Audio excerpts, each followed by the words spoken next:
Hi. Today I will be going to talk about the first law of thermodynamics. So the first law of thermodynamics is a balance of the various forms of energy in the specified thermodynamic system or control volume.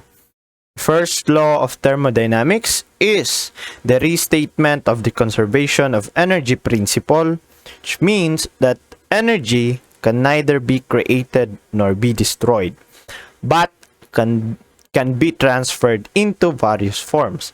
So the energy or an energy can neither be created, so dili siya pwedeng mahimo, dili po siya ma-destroy, no? Di siya pwedeng mababa. Pero pwede siyang i-transfer into another form or lain-lain na forms. So the energy balance is maintained within the system. The system is a region in space, or also called as control volume, through which the fluid passes. Now, a system can either be isolated, closed, or open. So as we all know, an open system is where there's a transfer of energy and mass across its boundary and its surrounding. A closed system is it is where there's a transfer of energy, but there's no transfer of mass across its boundary and its surrounding.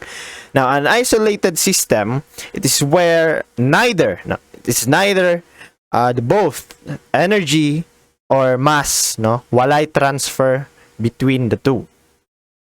So the balance is expressed as all energies entering into a system are equal to all energies leaving the system, plus the change of energies within the system. So tanan na energy na nisulod into a system are equal to the energies nga nigawas ato nga system. So plus ang change of energies within the system. So all of the changes plus those energies nga nisulod ang nigawas, no? Mo na siya ang balance sa energy. So we need to remember that energy can be changed from one form to another, but it cannot be created or destroyed.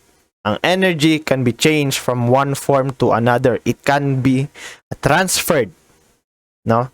But dili nato pwedeng ma-create and ma-destroy or maguba or unsaon man na mawala. Next one will be the total amount of energy and matter in the universe remains constant, merely changing from one form to another. From the start, all energies nga naa sa universe, energy and matter, are constant. So naana na sila daan. But sige lang silang nag-change, no? Sige lang nag-usob og form.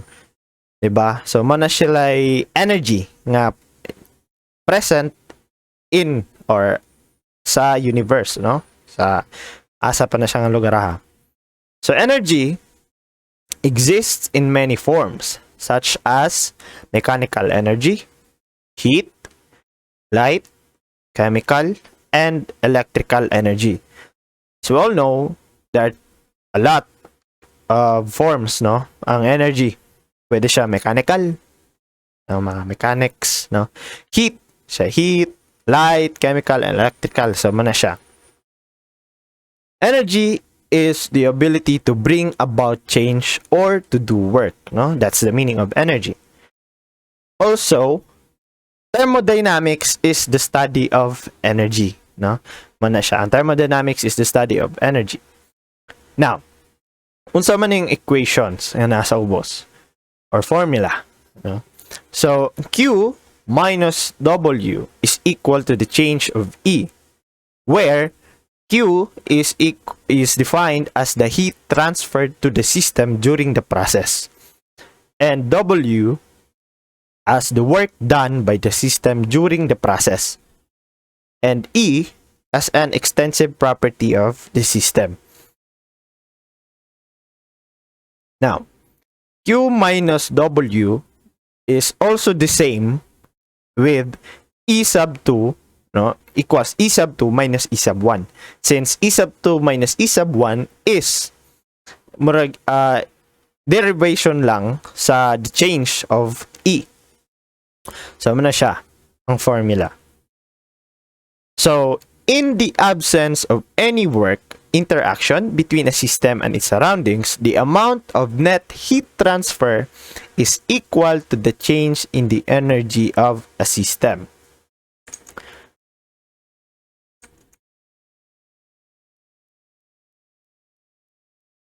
So now that the energy or the work, work, there's no work. So W is equal to 0. So from the equation here, Q minus W is equal to the change of E. And since W is 0, so ang mabilin is Q is equal to the change of E, energy. So that's why we came up with Q is equal to the change of E. Next one, for any adiabatic processes, the amount of work done is equal to the change in energy of the system. Now, bali na pod. So, dere, ang W is 0. Now, dere na pod sa last, or the next one, ang Q na pod ang 0, or ang the heat transfer.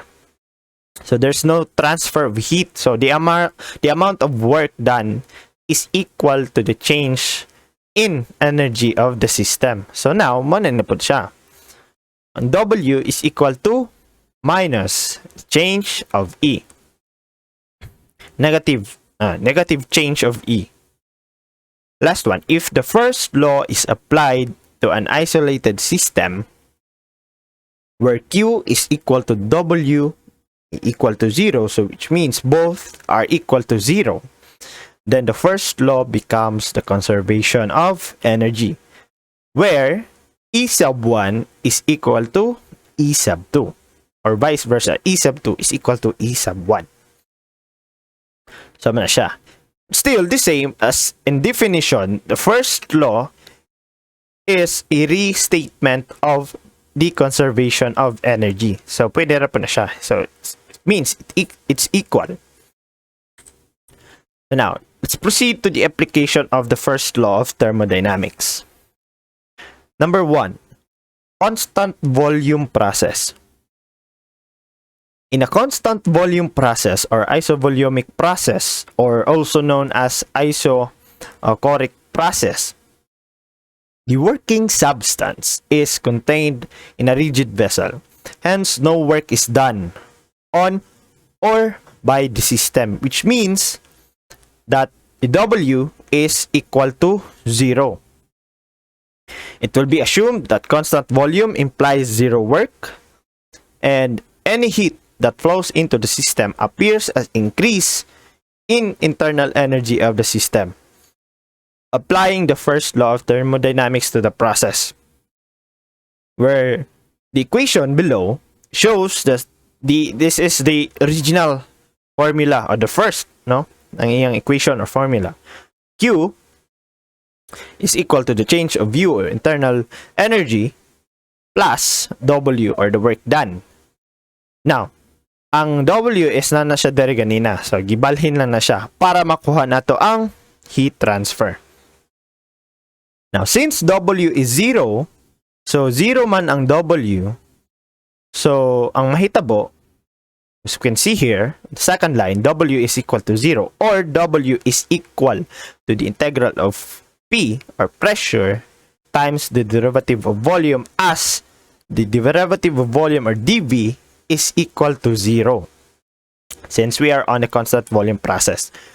So, as we derive the equation, or the formula, the original formula, we came up with the equation of Q is equal to the change of internal energy, no, is equal to, man siya, ang internal energy is equal to derivation U sub 2 minus U sub 1, or ang Q is equal to the M, or mass of the working substance, times the CV, or the specific heat at constant volume, times the change of temperature, or T sub 2 minus T sub 1. So that's for the constant volume process. Now, the thing here that we need to remember is that in the constant volume process, the work done is 0. No? Hence, no work is done on or by the system. So, W is equal to 0. So, cross out yung W has a value of 0. So, 0 na siya. So, wala na siya sa equation or sa formula. So, let's proceed. The next one will be the constant pressure process. So, in a constant pressure process or isobaric process, the working substance is contained in a cylinder with a movable piston. In this process, the boundary must move against an external resistance as heat supplied, applying the first law of thermodynamics to the process. As you can see here on the formula, we have here the same equation, original equation, still the same. The heat transfer, or Q, is equal to the change of U, or U sub 2 minus U sub 1, plus the change of work. Now, since we are on the constant pressure naman, so ang substance is contained in a cylinder with movable pistons. So, as you can see here in the formula, ang work done is equal, or W is equal to the integral, no, with the limits, no, minimum and maximum 1 and 2, the integral of pressure, or PDV, pressure times derivative of V is equal to, ang i-equate na siya nimo, is equal to P times the change of volume, no, or V sub 2 minus V sub 1. Ano siya. So, as you can see here, we can also derive this whole equation into another one. Na equal gyapon siya sa original equation, no? As you can see here on the third line, the heat transfer Q is equal to the change of U sub 2 minus U sub 1, or internal energy, change of internal energy, plus P quantity V sub 2 minus V sub 1.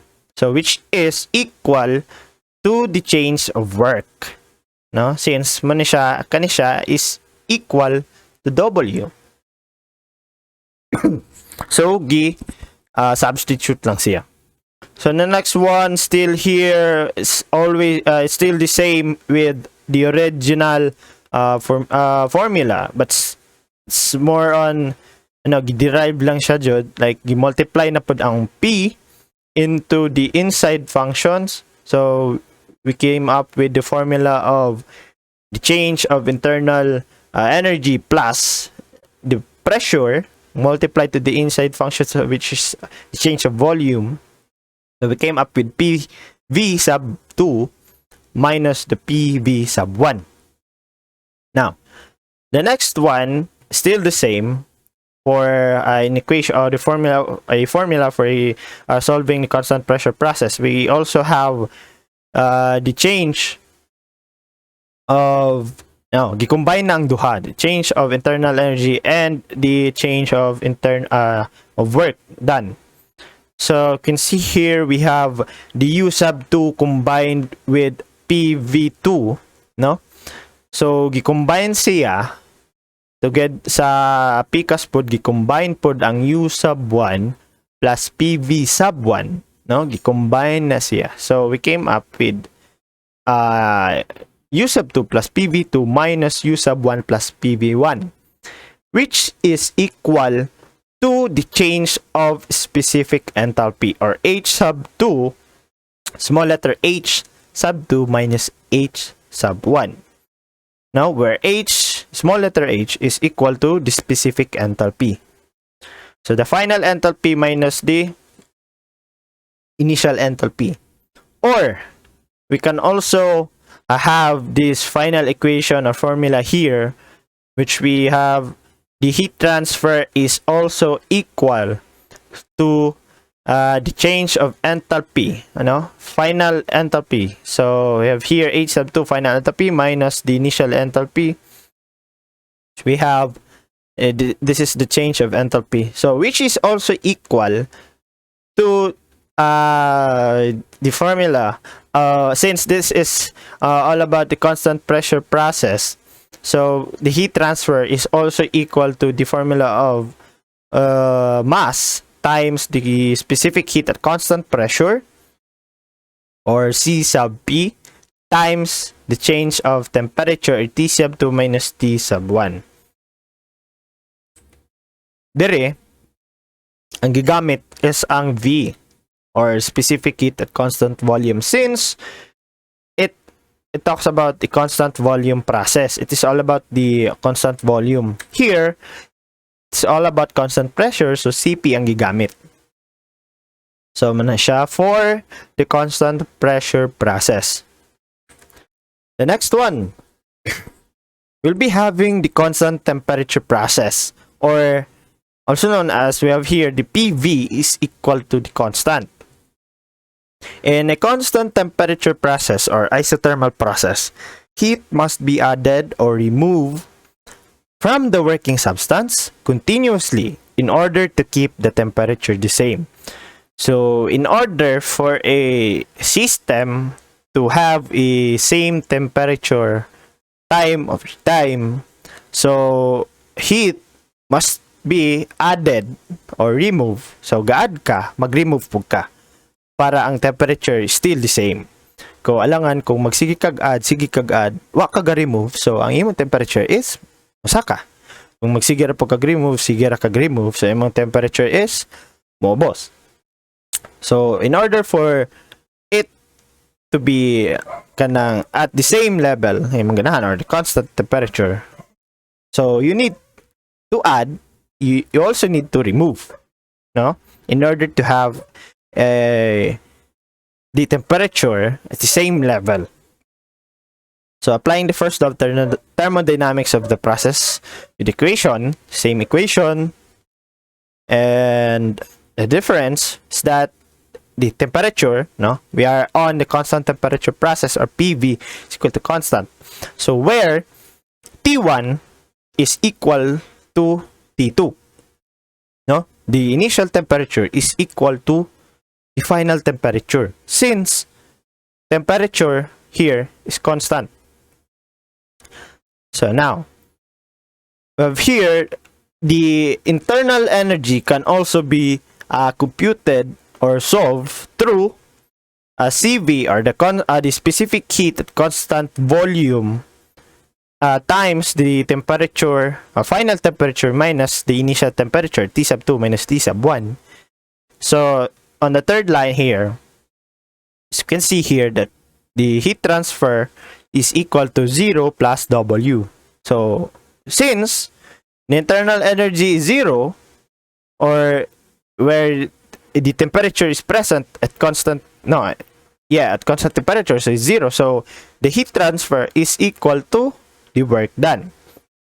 So, now, the work done is also equal to the integral of PDV with the limits 1 and 2, minimum and maximum, and where the PV is equal to C, or constant, or P is equal to C over V. Now, nakita nato dire, gipang derive na siya dire. We have, you can see here, work done can be solved through C, no, the integral of C over the derivative of V over V, no, we have napo siya limits, minimum and maximum, which is also equal to the natural log C times V2 over V1, which is also equal to C, or C is equal to the natural log V2 over V1. So, yeah, we can use this formula to solve work done if the process is on constant temperature. Now, in order also to solve a Q, or the heat transfer, we can solve it through, since Q is equal to W, so we can solve it that the way that the formula will be equal to P sub 1 times V1 times the natural log V2 over V1, which is also equal to the M times the R constant, or the mass times the R constant times the temperature times the natural log V2 over V1. Another one, or another equation that we can use to solve the Q, since we use volume here, we can also solve heat transfer in terms of having a constant temperature through changing the volume, the variable volume or V, into pressure, no? So as you can see here, P sub 1 over P sub 2. I-change lang sa na to. It's still the same. Makakuha dyan punta sa heat transferred to the system during the whole process, no? When there is a constant temperature inside the whole process. So that's for the constant temperature process where PV is equal to constant. Number 4, we have here the reversible adiabatic process. In an adiabatic process, no heat is transferred to or from the fluid during the process. An example of processes in which there is no heat transfer is the compression or expansion of air in a cylinder. So applying the first law to this process, as you can see here, it is shown on the equation. First, we have here the first equation, the original formula.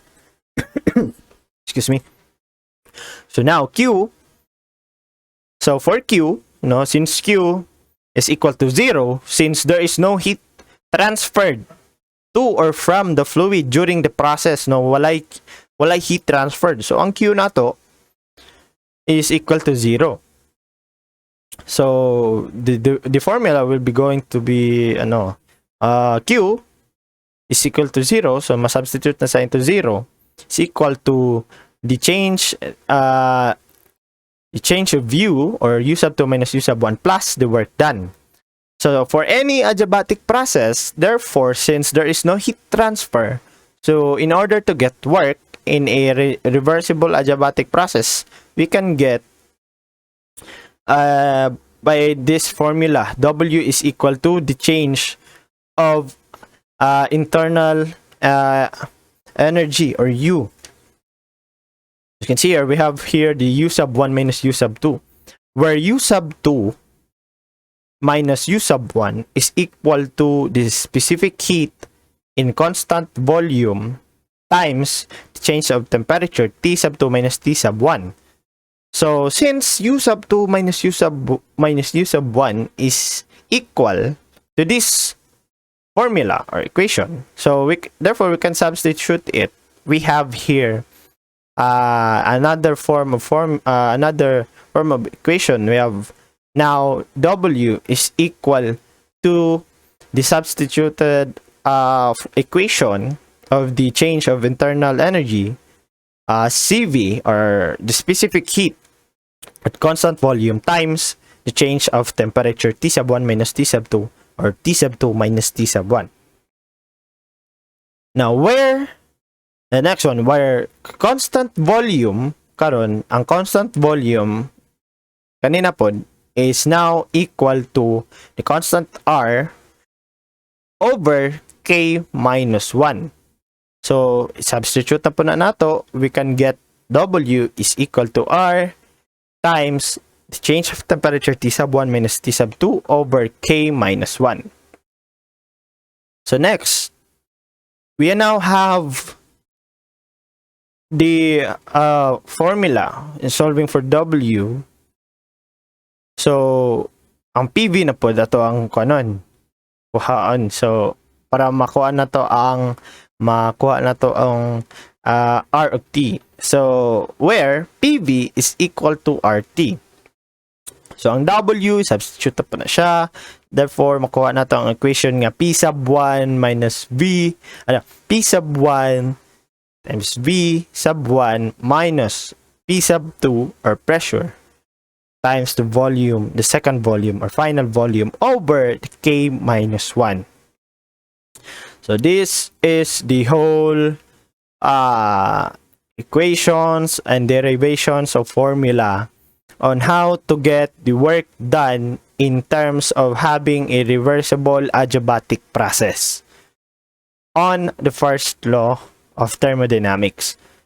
So, mani siya yung mani ang gamiton na formula, equation on how to get work done since there is no heat transfer present in a reversible adiabatic process. So, ang atong kwaon is ang work done since ang heat transfer is equal to 0. The next one, we will be having the polytropic process. So, on sa maning polytropic process? A polytropic process, there is a change in the state of a physical system where the system's specific heat C remains constant. A process which occurs with an interchange of both heat and work between the system and its surroundings. So, there is a interchange of both heat and work. So, nasa changes no sa duha, sa heat and sa work, sa Q o sa ato ang W. The non-adiabatic expansion or compression of a fluid is an example of a polytropic process. Now, an expansion or compression of a gas in which the quantity P, pressure times volume raised to the power of N, is held constant, where P and V, or pressure and volume, are of the gas, and then N is known as the polytropic index. So yeah, mo na siya ang polytropic process. As we can see here on the formula and equations for number 5, or talks about the polytropic process.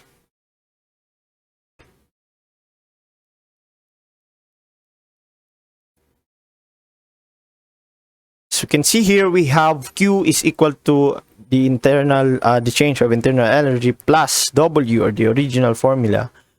It can also be derived into equations or formula that is equal to the change of U plus W. So it can be derived as the CB, or the specific heat constant volume, times the change of temperature plus R, the R constant, times the change of temperature over N minus 1. So, derived gapon siya. It can be interchanged. We can also get the specific heat by changing or swapping these two equations. So, yeah, i-change na siya nimo. We can still get the specific the heat transferred in terms of having a polytropic process. So now, in this equation, where the CV, or the CV, kaninga CV, is equal to R minus over K minus 1. So, substitute na siya. Substitute. So, mahimo na siyang Q is equal to R over N minus 1 times T1 minus T2 minus R over K minus 1 times T, or the change of temperature. So, gibahig lang na siya, kani may change. Gibali-bali lang na. So, pwede nato na siyang mabahig, no? Pag abot dire. So, Q, or the heat transfer, is equal to R, no? 1R, times, since the same na silang duha. So, times, iponon ang same equation. So, R times the change of temperature T sub 1 minus T sub 2, or T sub 2 minus T sub 1, times 1 over N minus 1 minus 1 over K minus 1. So pwede gyapon na siya natong magamit, no, in order to get the heat transferred in a polytropic process. So i-derive na po na siya. We can also get this equation where K minus N times R times the change of temperature over Kn minus 1 times N minus 1. Or we can also have this derived equation of the two variables, the change of U or change of internal energy plus work done. We have here the mass times the specific heat in constant volume times N minus K times to the change of temperature T sub 2 minus T sub 1 over N minus 1. That this all equations here or formula man siya atong gamiton in order to get the heat transfer or the heat, no, man siya atong mga gamiton if we have a polytropic process. So now, in order to get the work, now since in a polytropic process there is an interchange of both heat and work, so here since nag-solve tag heat, since there is changes of heat, there is also changes of work, so kuhaon po na to ang work. So we have here the formula and equations on how to get the work done, no, in a polytropic process. So W is equal to the integral of P or pressure times derivative of V, its limits, no, V sub 1, V sub 2, minimum and maximum is also equal to the P sub 1 of V1 times V1 is the power of N times the integral of V raised to the power of negative N dV or derivative of V. So it's still the same if we are going to solve W or the work done. So this equation, we can also derive this one into P sub 1 times V1 raised to the power of N over 1 minus N times the equation or giipon na siya, the change na siya, change of volume together with change of volume V sub 2 raised to the power of 1 minus N minus V sub 1 raised to the power of 1 minus N. So this is still a change of volume since V sub 2 minus V sub 1 is present in this equation or formula. So now, if N is equal to 1, so kung ang N is equal to 1, so unsa may mahitabo? Aning nga equation. So ang N is equal to 1 naman. So 1 minus 1 ani, so crash out na siya. So wala na. So ang mabilin is W is equal to P sub 2 times V2 minus P sub 1 times V1. Since wala naman crash out naman siya. 1 minus 1 naman if N is equal to 1. So mabilin is V sub 2 minus V sub 1 or the change of volume. So man siya ang equation, no? Pwede natin yung gamiton. Kani medyo complex pa, di ba siya kay siya gi-derive, no? Kani is gi-derive na jud. That's if N is equal to 1. So ang N dili equal to 1, so kani atong gamiton. In order to solve work in a polytropic process. So that's it for the 5 applications of the first law of thermodynamics. So to summarize of the 5 processes, here, you can see here in the first column, We have the 5 different processes. We have the constant pressure, constant volume, constant temperature, reversible adiabatic process, and the polytropic process. As we can see here, the index n, you can see here, if n is equal to 0, ang n is equal to 0 sa constant pressure. So, ang heat added, or ang equation, if heat added, and Q is equal to the specific heat at constant pressure times the change of temperature, or T sub 1, T sub 2 minus T sub 1. On the work done here, we can solve for the work done at constant pressure by using this equation, pressure times the change of volume V sub 2 minus V sub 1.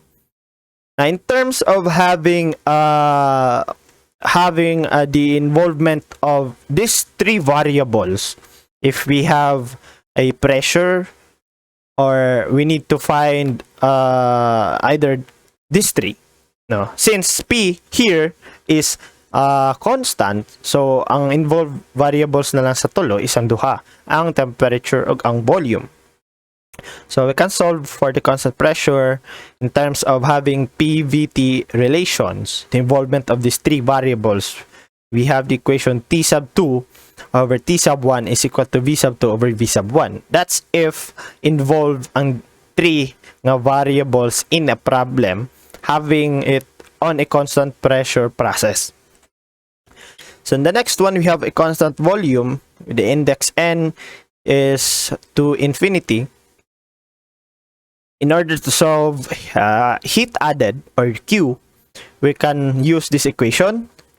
The specific heat constant volume times the change of temperature, T sub 2 minus T sub 1.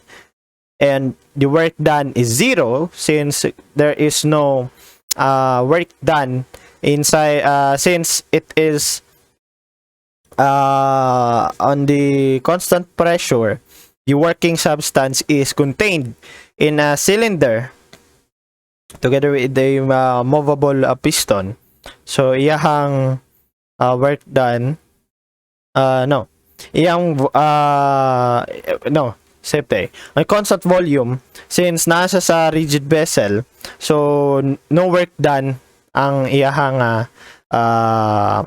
the whole process, no, walay work. So the work, or W, is equal to 0. So no, we don't need to solve it because 0 man siya.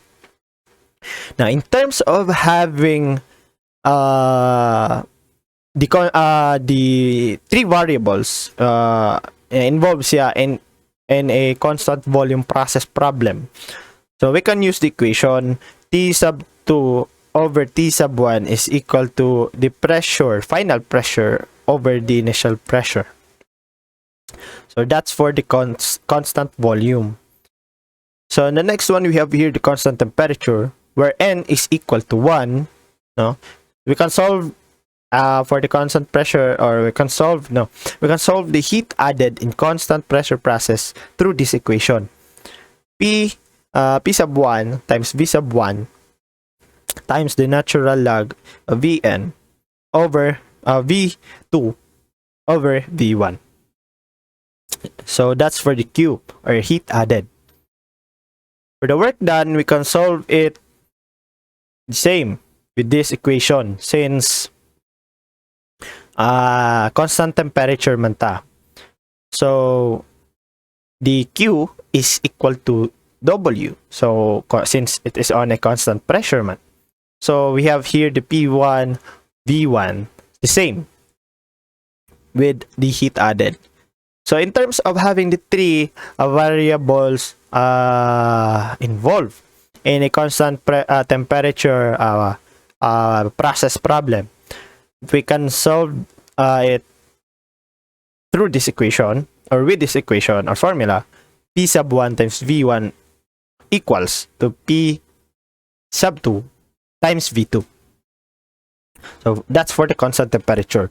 Now for a reversible adiabatic process where N is equal to K, so ang heat added is 0 since there is no heat transferred inside or gikan sa fluid nga nga process or inside that system or coming also from the outside of that system. Walay heat added nga involved, no? Ana nga process. So we can solve it. Ang ato masolve ani is ang work done. So we can solve the work done with this equation P sub 1 times V1 minus P2 times V2 over K minus 1. So that's for the work done in terms of a reversible adiabatic process. Now, involving the three variables, we have here three equations. We can solve it, no, either of these three ang absent in a problem having reversible adiabatic process. We can solve it through P sub 1 times V1 raised to the power of K equals P sub 2 times V2 raised to the power of K. We can also solve this problem if as you can see here, ang pressure and volume is present in this problem. So, mag-involve siya na. And here, as you can see here, we have the two variables, temperature and volume present in this problem. So we can use this equation T sub 2 over T sub 1 equals to V sub 1 over V sub 2 raised to the power to K minus 1. Or we can use this other formula where the volume is changed into pressure. No, either of the two is absent, so we can the four variables, no, are two variables dire. Sa naasa nila, pwede natin yung magamit ng equation, no? T sub 2 over T sub 1 is equal to pressure, the final pressure over the initial pressure raised to the power of K minus 1 over K. So that's for the reversible adiabatic process. The next one, we will be having the polytropic process. So N is equal to N. Now, equal ra ang iyang index. So for the heat added, as you can see here, we have we can solve, no, the heat added in a polytropic process with equation through this equation, the CV or the constant no, not constant. The specific heat at constant volume times K minus N times the change of temperature or T sub 2 minus T sub 1 over 1 minus N. That's where the heat added. Now, in terms of solving the work done in a polytropic process, we can solve it through this equation P sub 1 times V sub 1 minus P sub 2 over P sub 2 times V2 over N minus 1. This is the equation if N is equal to 1. So this is the equation we can use to solve the work done. So in terms of the involvement of the three variables, pressure, volume, and temperature, we can use these equations below. No, these equations to solve any of those variables absent in the problem having a polytropic process. So we can have P sub 1 V sub 1 raised to the power of N is equal to P sub 2 V sub 2 times V sub 2 raised to the power of N. So pressure and volume is involved on that equation. Now, in terms of having temperature, we can use this equation. T sub 2 over T sub 1 is equal to the quantity V sub 1 over V sub 2 raised to the power of N minus 1. So, i-change lang na nato kung ang another variable involved is pressure or the temperature and pressure, and either of the two pairs of variables is absent or ang kinahanglang i-solve, we can use this equation. T sub 2 over T sub 1 is equal to the quantity P sub 2 over P sub 1 raised to the power of N minus 1 over N. And those are the five processes in terms of having the application of the first law of thermodynamics, which is composed of constant pressure, constant volume, constant temperature, the reversible adiabatic process, and the polytropic process. And that's it for the introduction and the application of the first law of thermodynamics. So to continue our report, I will be discussing about the application of the first law of thermodynamics to flow processes. The first law of thermodynamics, also known as the law of conservation of energy, states that energy cannot be created or destroyed, only converted from one form to another. In the context of flow process, the first law can be applied to determine the change in energy of a system as it flows through a series of thermodynamic states. So this can be done by calculating the head added or removed from the system and the work done on or by the system. So examples of how the first law of thermodynamics can be applied to flow processes includes 1. Analyzing the energy efficiency of a power plant that uses a steam turbine to generate electricity. Number 2 is to evaluate the performance of an air conditioning system that uses a refrigerant to transfer heat from inside a building to the outdoors. So third is to design a heat exchanger that transfers heat from one fluid to another without mixing the fluids. In this report, I will discuss 5 flow processes where first law of thermodynamics is applied, and I will give sample problems and solutions. First is the water turbine. So let's define what is a water turbine. A water turbine is a device that converts the kinetic and potential energy of flowing water into mechanical energy. This is done by directing the water onto a set of turbine blades that are mounted on a shaft. The water flows through a turbine blades, which causes the turbine to rotate. This rotation can be used to drive generator, which converts the mechanical energy into electrical energy. So there are types of water turbines. So based on the way the water flow through the turbine. So the most common types are impulse turbine, where water flows through the turbine blades, causing the rotor to spin.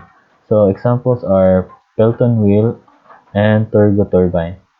And another one, or the second one, is the reaction turbine. So water flows over the turbine blades, causing the rotor to spin. So examples are Francis turbine and Kaplan turbine. The first law of thermodynamics applies to water turbine by stating that the energy of the water is converted into mechanical energy by the turbine, and any remaining energy will be released as waste heat. So the efficiency of the turbine can be defined as the ratio of the electrical energy output to the energy input of the water. So water turbines are commonly used in hydroelectric power plants to generate electricity. So they are also used in the other applications such as irrigation, water supply, and marine propulsion. Now, considering the datum as stale water level, the energy equation can be written as initial pressure times velocity, initial velocity plus initial elevation times acceleration due to gravity plus initial velocity squared over 2 plus initial internal energy plus the heat transfer equals the final pressure times the final velocity plus final elevation times acceleration due to gravity plus final velocity squared over 2 plus final internal energy plus turbine work. So in the case of a water turbine, so delta U will be equal to final internal energy minus initial internal energy, that will be equal to 0. Then the heat transfer will be equal to 0. Then the initial velocity is equal to the final velocity that will be equal now to uh, the specific volume. Then the turbine work will be positive because work is done in the system.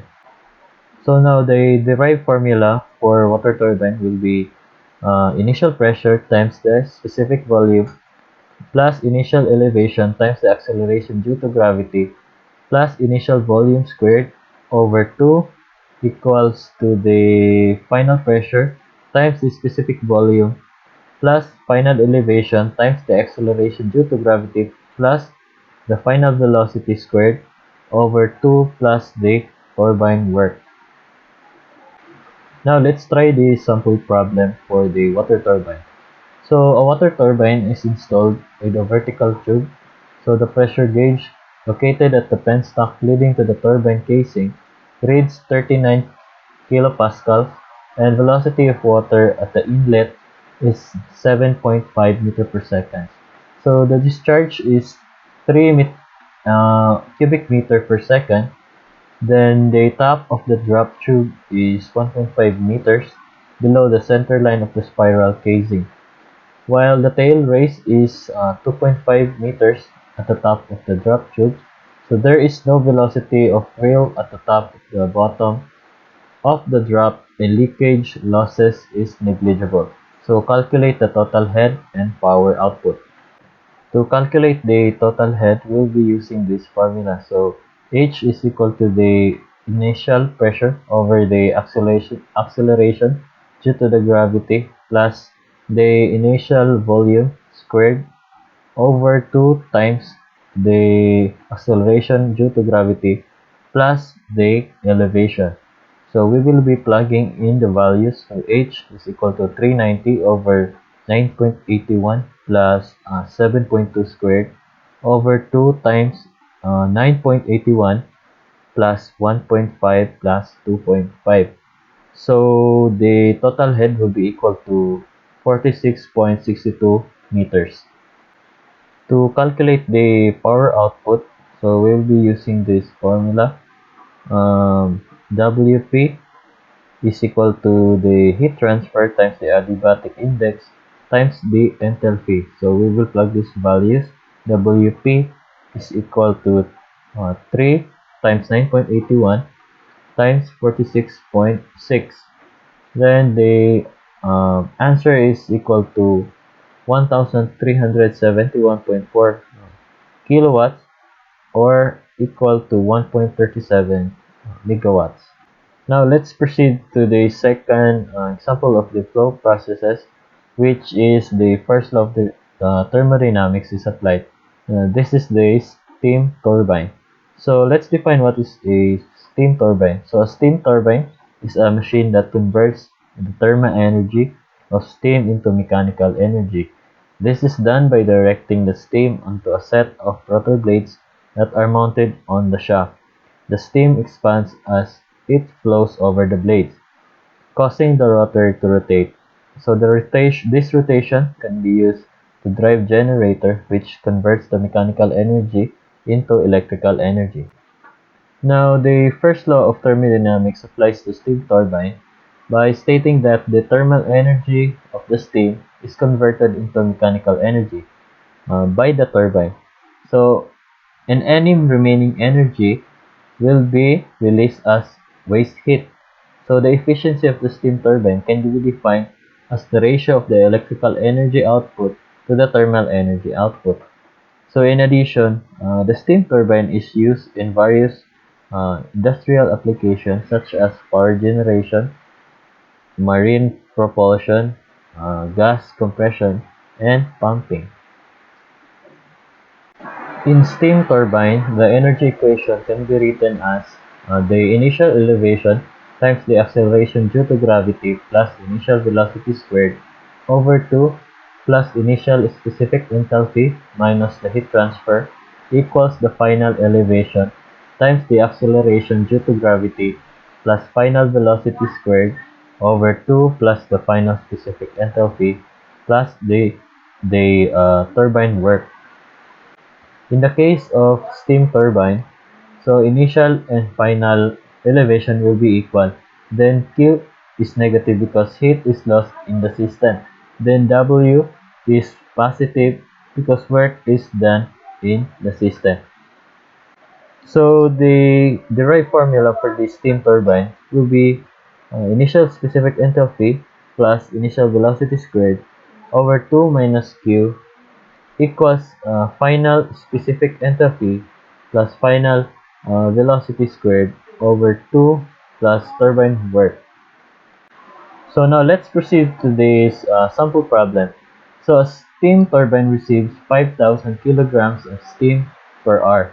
So the steam enters the turbine at a velocity of 3,000 meters per minute, an elevation of 6 meters, and a specific enthalpy of 2,900 kilojoules per kilograms. So it leaves the turbines at a velocity of 5,800 meters per minute, an elevation of 1.8 meters, and a specific enthalpy of 2,200 kilojoules per kilogram. Heat losses from the turbine to the surroundings amount of 18,000 kilojoules per hour. So find the power output of the turbine. Now let's solve this problem. So in this problem, we will be applying the steady flow energy equation. So at entry 1 and exit 2. So the formula we will be using is the mass flow rate times the initial specific enthalpy plus initial velocity squared over 2 plus initial elevation times the acceleration due to gravity plus the heat transfer equals mass flow rate times the final specific enthalpy plus final velocity squared over 2 plus the final elevation times the acceleration due to gravity plus the work transfer.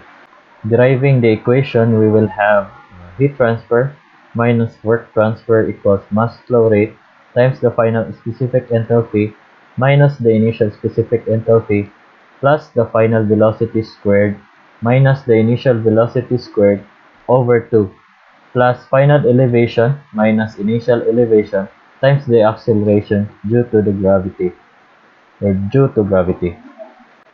Let's plug in the value. So negative 18,000 over 3,600 minus the work transfer that is equal to 5,000 over 3,600 times 2,200 minus 2,900 plus 5,800 over 60 squared minus 3,060 over 60 squared over 2 times 1,000 plus the 1.8 minus 6 times 9.8 over 1,000. So we will have negative 5 minus the work transfer equals 1.38 times negative 700 plus 3.42 minus 0.0412. So work transfer will be equal to 966.33 kilojoules per second. So the power output of the turbine will be equal to 966.33 kilowatts. Now let's proceed to the third example of the flow processes, which the first law of thermodynamics is applied. This is the centrifugal pump. So what is a centrifugal pump? So this is a type of pump that uses the kinetic energy of a spinning impeller to increase the pressure and flow of a fluid. So the fluid is drawn into the center of the impeller, which is spinning at high speed. So and is then flung outwards by centrifugal force to the outer edge of the impeller. This creates a high pressure fluid flow that can be used to pump the fluid through a pipe or conduit. The first law states that the energy in a system must remain constant. So this means that the energy which is imputed to the system or on the pump to move the fluid must be equal to the energy output of the system, which is the fluid, plus any energy losses or the heat within the system. So in addition, centrifugal pumps are commonly used in industrial, agricultural, and municipal applications such as water supply and irrigation, sewage treatment, and power generation. The energy equation of a centrifugal pump can be written as negative work transfer is equal to mass flow rate times the final pressure times the final specific volume minus the initial pressure times the initial specific volume plus final velocity squared over 2 minus initial velocity squared over 2 plus final elevation minus initial elevation times the acceleration due to gravity. Now let's answer this sample problem. So determine the maximum pressure increase across the 15 horsepower pump with an inlet diameter of 2 inches and exit diameter of 3 inches. So the inlet velocity of the water is 40 feet per second. Now let's try to solve this problem. So PE is equal to 0. So negative pump work is equal to flow rate times the final pressure minus the initial pressure over density plus final velocity squared minus the initial velocity squared over 2. Now density times the initial cross-sectional area times the initial velocity is equal to density times the final cross-sectional area times the final velocity. So pi times 2 squared over 4 times 40 equals pi times 3 squared over 4 times the final velocity. Now the final velocity is equal to 17.78 feet per second. Then the mass flow using density that is equal to 62.4 lbm per feet cube is mass flow rate equals density times the initial cross-sectional area times the initial velocity equals 62.4 times pi times 2 squared over 4 times 144 times 40. So the mass flow rate now is equal to 54.45 lbm per second. From the pump work formula, we have negative 15 times 550 feet lbf per second equals the 54.45 lbm per second times final pressure minus the initial pressure over 62.4 lbf feet per feet cube plus 54.45 lb per second times 17.78 squared minus 40 squared feet square per second squared over 2 times 32 point lbm minus feet per second squared minus lbf. So the final pressure minus initial pressure equals 82.50. I mean 8250 times 62.4 over 54.45 plus 17.78 squared minus 40 squared over 2 times 32.2 times 62.4 equals 8210 or 8210.54 lbf feet per second. I mean lbf per feet squared or 52.01 psi. So now the maximum pressure increase is equal to 57.01 psi. So now let's proceed to the next flow process, which is the centrifugal compressor. So what is a centrifugal compressor? It is a mechanical device that increases the pressure and the density of a gas or vapor by using a rotating impeller or impart kinetic energy to the fluid. In a centrifugal compressor, the fluid enters the impeller at the center where it is accelerated by the spinning blades, and then it is discharged out of the outer edge, where the kinetic energy is converted to pressure energy. So the first law of thermodynamics applies to centrifugal compressor as well, so stating that the energy input to the compressor must be equal to the energy output plus any energy losses such as heat dissipation. So the thermodynamic cycle that describes the compression process in centrifugal compressors is typically an adiabatic compression. So there's no heat exchange process.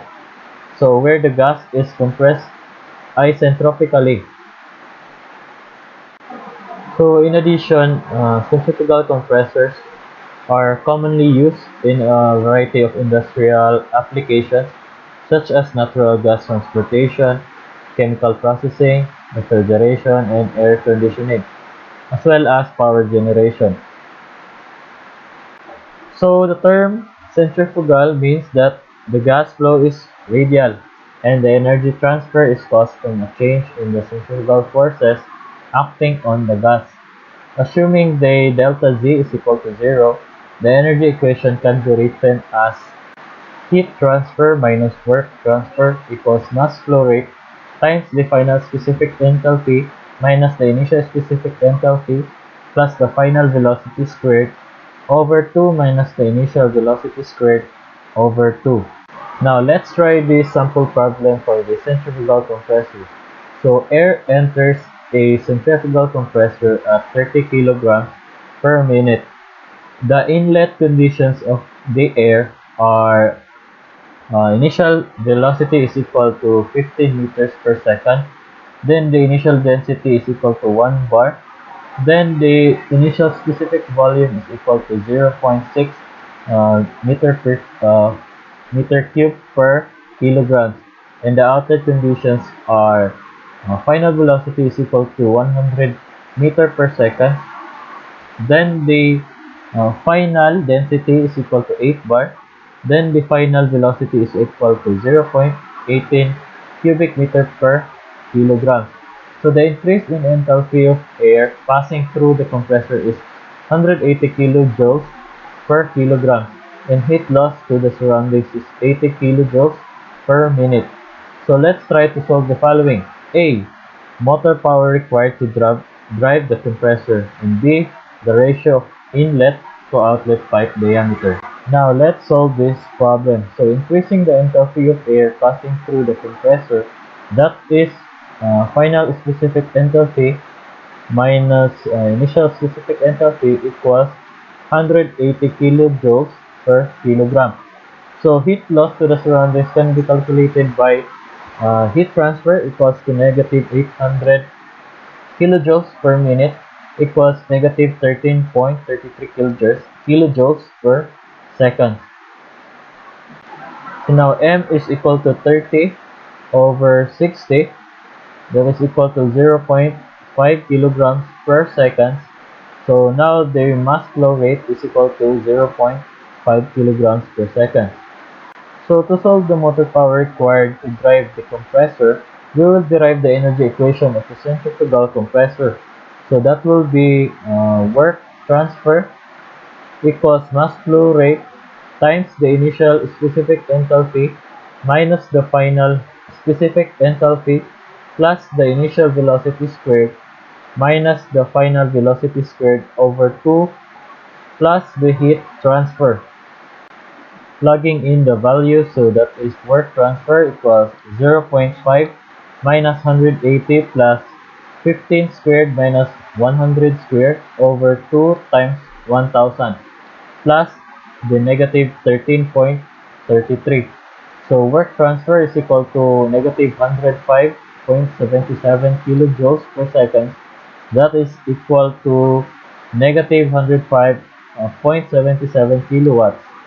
So the motor power required is equal to 105.77 kilowatts. To solve the ratio of inlet to outlet pipe diameter, or the D1 over D2, so the mass of the air passing through the compressor is given by the mass flow rate is equal to initial cross-sectional area times the initial velocity over the initial specific volume equals the final cross-sectional area times the final velocity over final specific volume. So that is the initial cross-sectional area over final cross-sectional area equals the final velocity over the initial velocity times the initial specific volume over the final specific volume equals, uh, let's try to plug in these numbers. That is 100 over 15 times 0.6 over 0.18 equals 22.22. So d1 over d2 squared is equal to 4.71. So the ratio of inlet to outlet pipe diameter is 4.71. Now the last flow processes, or the example of flow process where the first law of thermodynamics is applied, that I will be discussing is the reciprocating compressor. Now, what is a reciprocating compressor? So, it is a positive displacement compressor that uses a piston to compress a gas or a vapor. It works by having a piston moving back and forth inside a cylinder. So, it compresses the gas in the cylinder by trapping it between the piston and the cylinder head and then moving the piston towards the head. This increases the pressure of the gas as the volume of the cylinder decreases. To apply the first law of thermodynamics in reciprocating compressor, so it is stated that the energy input to the compressor must equal to the energy output plus any energy losses such as heat dissipation. So the thermodynamic cycle that describes the compression process is reciprocating compressors. That is typically an isothermal or an adiabatic compression process, where the gas is compressed with or without heat exchange. Assuming the delta PE is equal to 0 and delta TE is equal to 0, since these changes are negligible, so the equation can be written as the heat transfer minus the work transfer is equal to mass flow rate, then times the uh, final enthalpy, or the final specific enthalpy minus the initial specific enthalpy. Now let's try this sample problem for the reciprocating compressor. So air enters a reciprocating compressor at 100 kilopascal at 25 degrees Celsius, having volume of 2 meter cube per kilograms, and is compressed to 700 kilopascal isothermally. Find the following. So A, that is the work done, then B, change in internal energy, and the third one is the heat transferred. To solve this problem, we will be using this formula. Initial work transfer minus 2 equals definite integral P times D times specific volume equals initial pressure times the initial specific volume log initial pressure over final pressure. So for isothermal process, initial pressure times the initial specific volume equals the final pressure times the final specific volume. So let's plug in the values. That is negative 100 times 2 log times 100 over 700 equals uh, to negative 389.18 kilojoules per kilogram. So the work done on the air is equal to 389.18 kilojoules per kilogram. Okay, so since the temperature is constant for both initial and final internal energy, the change in internal energy is zero. So to solve the heat transfer, we have initial heat transfer minus 2 equals final specific internal energy minus initial specific internal energy plus work transfer equals 0 plus negative 389.18 is equal to negative 389.18 kilojoules. So the heat transfer is equal to 389.18 kilojoules per kilogram.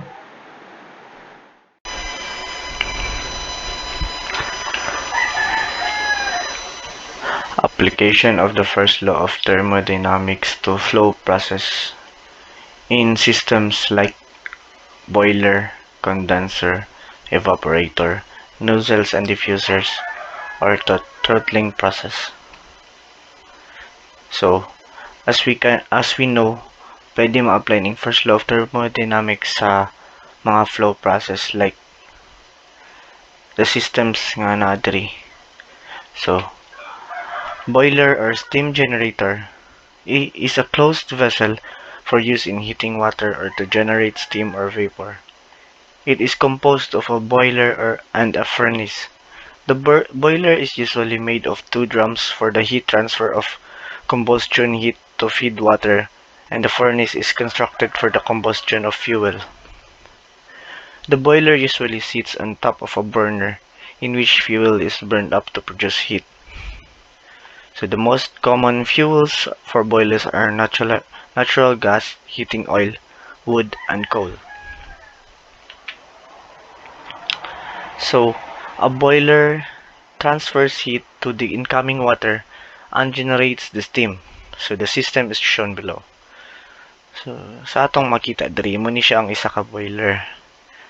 Sa isa ka boiler na siya water, tawag og water inlet. So dira isulod ang tubig. So kung asa mosulod ang tubig mo ni siya atong enthalpy, initial enthalpy.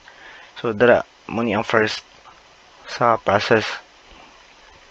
Then after ana munaog ang tubig diri sa water tubes, which is duol siya sa heat energy.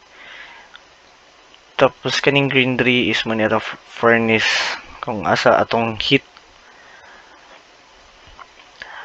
Then after pag-agi sa tubig diri sa tube, musaka siya diri sa taas, and which creates steam.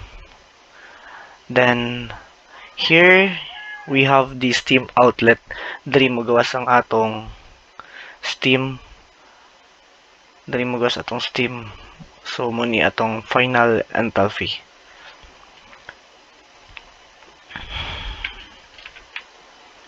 So for this system, change of partition function is equal to 0. Then change of kinetic energy is equal to 0, and work is equal to 0. So work is equal to 0 since neither any work is developed or nor absorbed. Applying energy equation to the system, H1 plus Q equals H2, or the equation can be written as Q, or heat energy, is equal to M times H2 minus H1. So example, in a steam plant, the pressure and temperature leaving the boiler are 1,800 kilopascals and 350 degrees Celsius respectively, and the pressure and the temperature entering the turbine are 1,600 kilopascals and 330 degrees Celsius respectively. So determine the amount of heat transferred in the pipeline between boiler and turbine. So to come up with a solution, first we get from the steam table. So at 1,800 kilopascals and 350 degrees Celsius, initial enthalpy is equal to 3,141.2 kilojoules per kilogram. So, and then at 1,600 kilopascals and 330 degrees Celsius, or the final enthalpy, is equal to 3,101.5 kilojoules per kilograms. So heat transferred is equal to enthalpy 2 minus enthalpy 1. So is equal to 3,101.5 minus 341.2. So the final answer is negative 39.7 kilojoules per kilogram. So muni atong heat transferred sa kanina question. Determine the amount of heat transferred. So next system is the condenser. It is a heat exchanger that removes of evaporations from steam. This is the final destination for most of the steam produced in the boiler, where it is converted back into liquid. The large decrease in volume creates a vacuum in the condenser. This permits steam flow from high-pressure boiler to the low-pressure condenser, so the turbine can extract mechanical energy efficiently.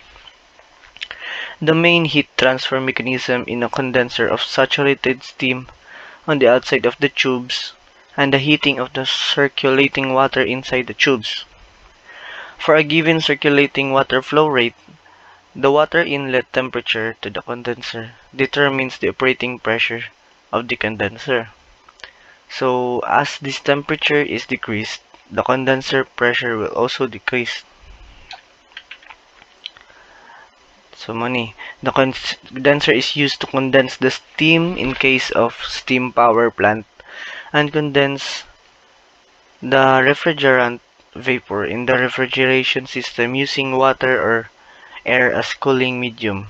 So, the system is shown below. So, kani nga system mo ni atong condenser. When the cooling water, here, natong steam, diri mo sulod tong steam.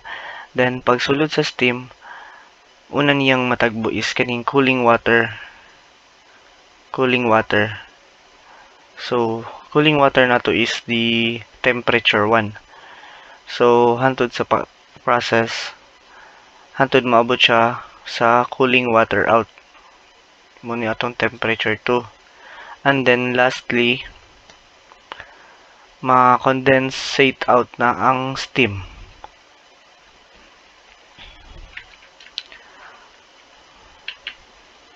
So, for this system, change of potential energy is equal to 0. Then, change of kinetic energy is equal to 0 as their values are very small compared with the enthalpies. Work is equal to 0 since neither any work is developed or absorbed.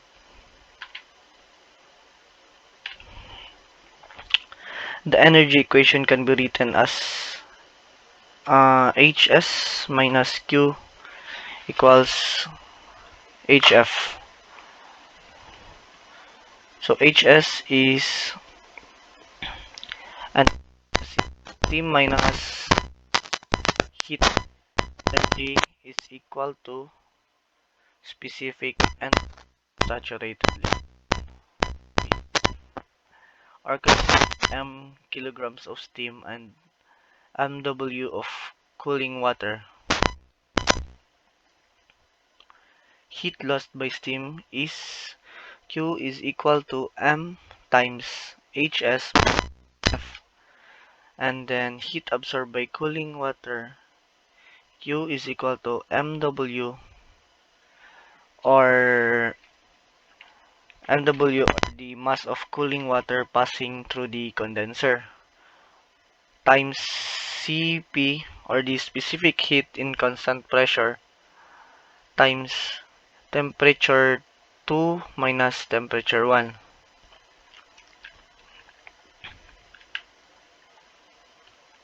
So example, a steam condenser receives 10 kilograms per second of steam with an enthalpy of 2570 kilojoules per kilogram. Steam condenses into a liquid and leaves with an enthalpy of 160 kilojoules per kilograms. Cooling water passes through the condenser with temperature increases from 13 degrees Celsius to 24 degrees Celsius. Calculate the cooling water flow rate in kilograms per second. So calculate. So solution. Heat rejected by steam is always equal to heat absorbed by water. So mass of the steam times Hs minus Hf equals mW times specific heat in constant pressure times change of temperature. So atong 10 diri is mo ni atong mass sa steam. Then the Hs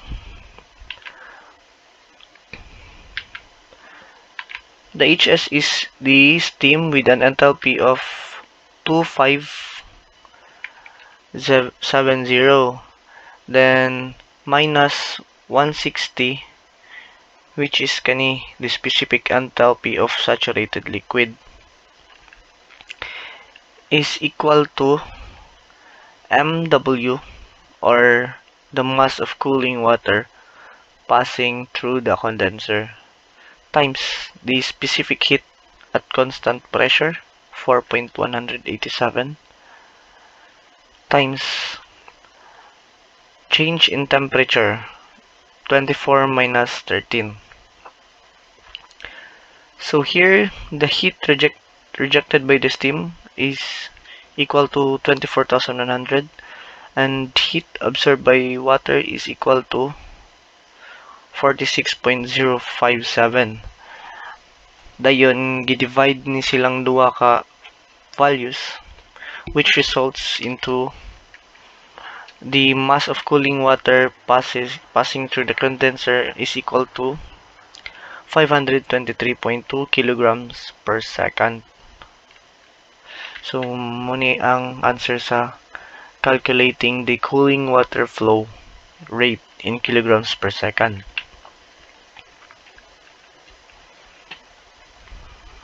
Tarang process.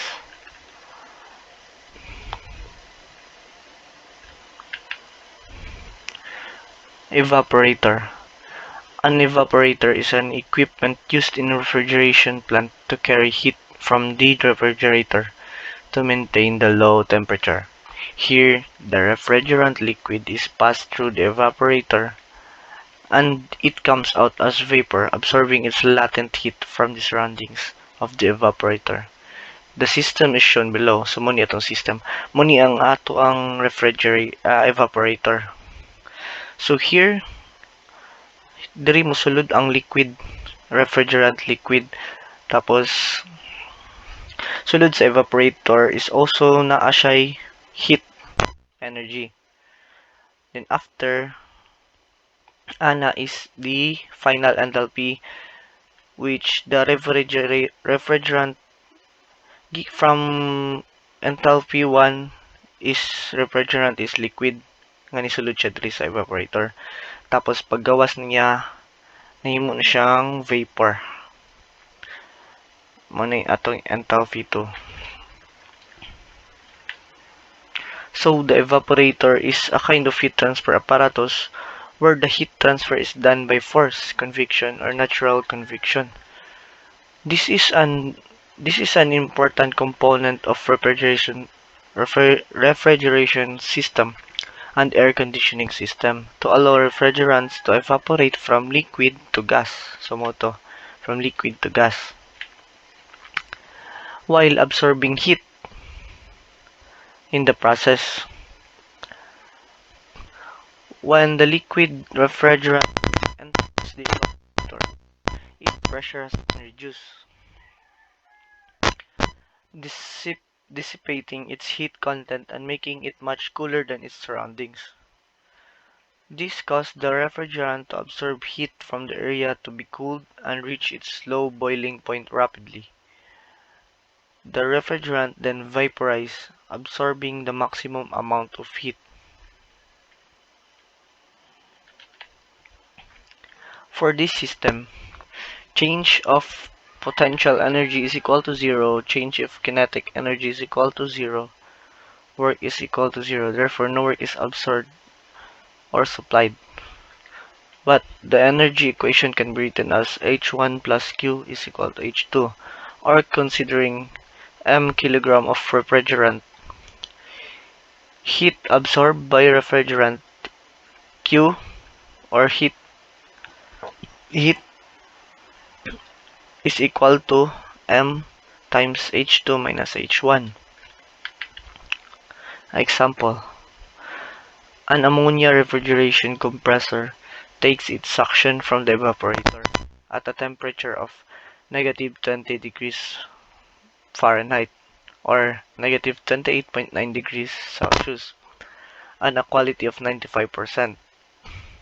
The compressor discharged at a pressure of 100 psi or 689.5 kilopascals. Liquid ammonia leaves the condenser at 50 degree Fahrenheit or 10 degrees Celsius.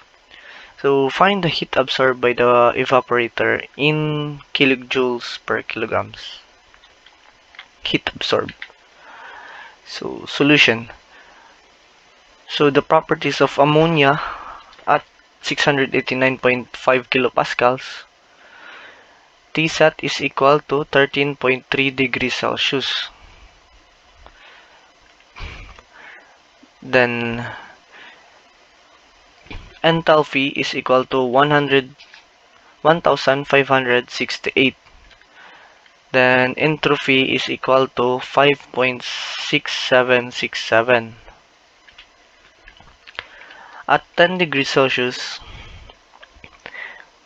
specific enthalpy of saturated liquid is equal to, or HF is equal to 246.531. At negative 28.9 degrees Celsius by interpolation, HF, or specific enthalpy of saturated liquid, is equal to 68.5. Then the Hg, or specific enthalpy of saturated vapor, is equal to 1424.5. Then the specific entropy of saturated liquid, or SF, is equal to 0.49366. Then the specific entropy of saturated vapor, or the SG, is equal to 6.0452. So, muna itong formula. H1 is equal to HF plus X times HFG. HFG, or the latent of vaporization. So H1 is equal to HF plus X times Hg minus HF. Muna ang derivation sa HFG. Hg minus HF. So H1 is equal to 68.5 plus 0.95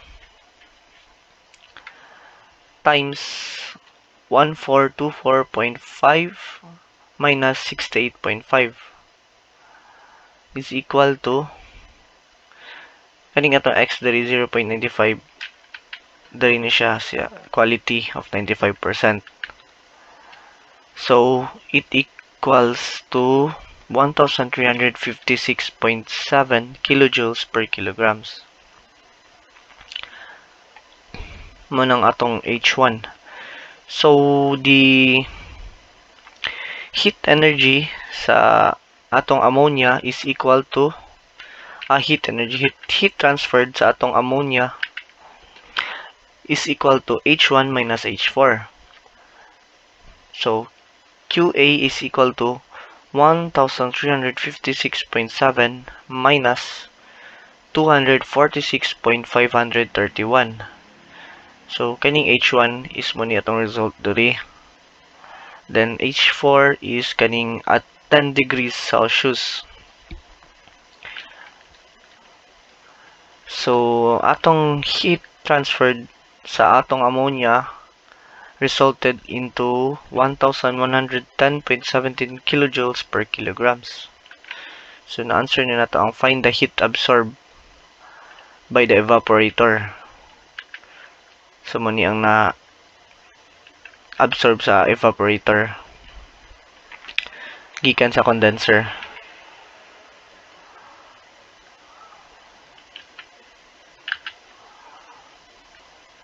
So, nozzle and diffusers. A nozzle is a device that will increase the velocity of a flow by reducing the pressure. For subsonic flows, a nozzle will have a wider cross-sectional area at the entrance that will slope down to a smaller cross-sectional area as its exit. On the other hand, if the flow is supersonic, in order for the nozzle to increase the flow of velocity, the entrance cross-sectional area is smaller than the exit cross-sectional area. So makita nato diri makita nato diri nga sa nozzle dako iyahang entrance. So mo ni siya ma-reduce iyahang pressure pero iyang velocity is magka-increase while having a small exit. Dari na siya mo slow down sa V2 sa nozzle ni. So on the other hand, if the flow is supersonic, in order for the nozzle to increase the flow velocity, then the entrance cross-sectional area is smaller than the exit. So muni ang atong diffuser. A diffuser on the other hand is the exact opposite of a nozzle. Instead of increasing the velocity of a fluid, it decreases the velocity of a fluid. In order to do this for subsonic flows, the entrance of diffuser is larger than its exit. So para pareha siya aning subsonic flows nga mupaspas iyang velocity flow, kailangan siya og dako nga entrance, same sa nozzle. While for supersonic flow, the entrance is smaller than its exit. Supersonic flow. Muni ang supersonic flow, then muni ang subsonic flow.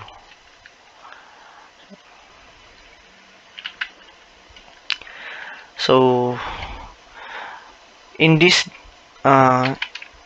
devices, the rate of heat entering or exiting the boundary layer can be considered zero, and the work and the potential energy can also be zero with additional assumptions of negligible internal energy and potential energy changes.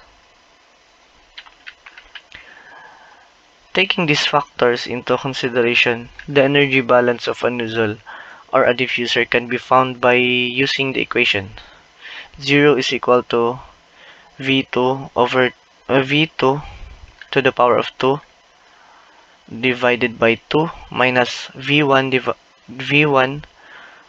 to the power of 2 divided by 2 plus H2 minus H1.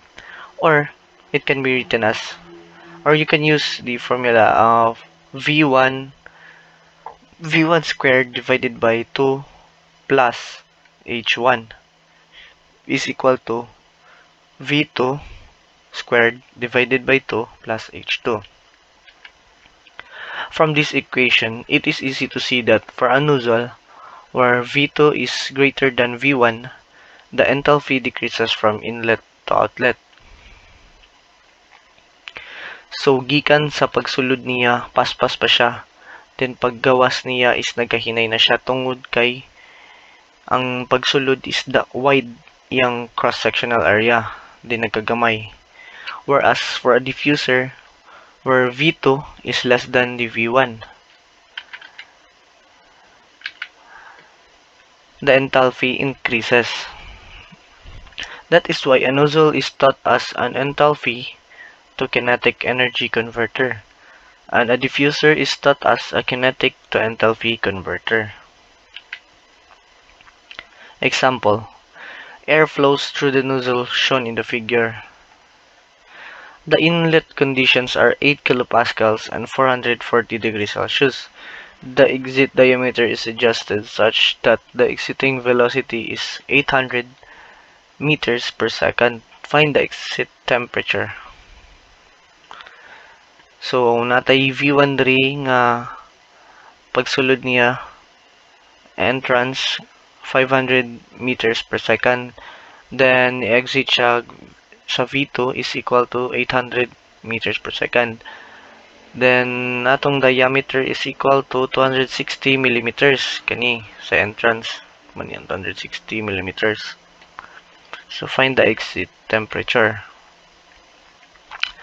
So, the exit temperature is equal to V1 squared divided by 2 plus specific heat in constant pressure times temperature 1 is equal to V2 squared divided by 2 plus specific heat at constant pressure times temperature 2. So using the specific heat of in constant pressure is equal to 1000 joules per kilograms Kelvin.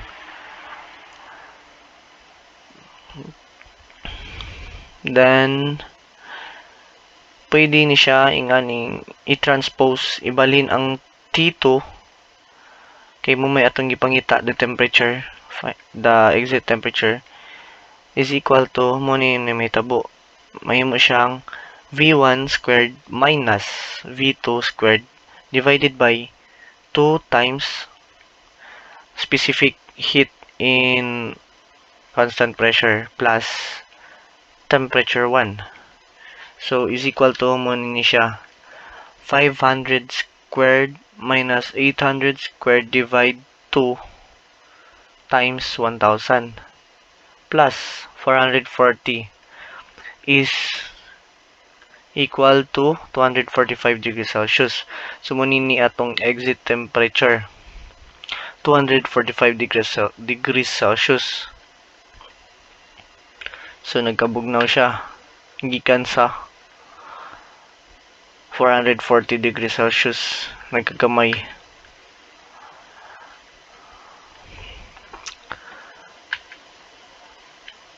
Then, the throttling process.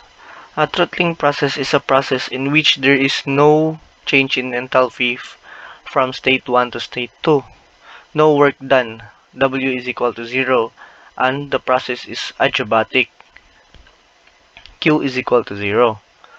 Then enthalpy 1 is equal to enthalpy 2. A throttling process is a process in which there is no change in enthalpy from state 1.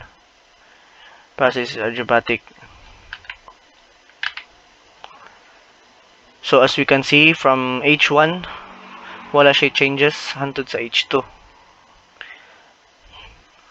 This is a sample of a orifice plate. So applying energy equation to the system, H1 plus Q is equal to H2. This shows that the enthalpy remains constant during adiabatic throttling process. So the throttling process is commonly used for the following purposes. So first, for determining the condition of steam or dryness fraction. Secondly, for controlling the speed of the turbine. And third, used in refrigeration plant for reducing the pressure of the refrigerant before entry into the evaporator. So, dito ni siya ginagamit. So, throttling process frequently encountered in practice was investigated by Joule and Thomson, Lord Kelvin, in their famous porous plug experiment. A stream of gas at pressure P1 and temperature T1 is forced continuously through a porous plug in a tube from which it emerged at a lower pressure P2 and temperature T2. The whole apparatus is thermally insulated. In this process, H1 is equal to H2.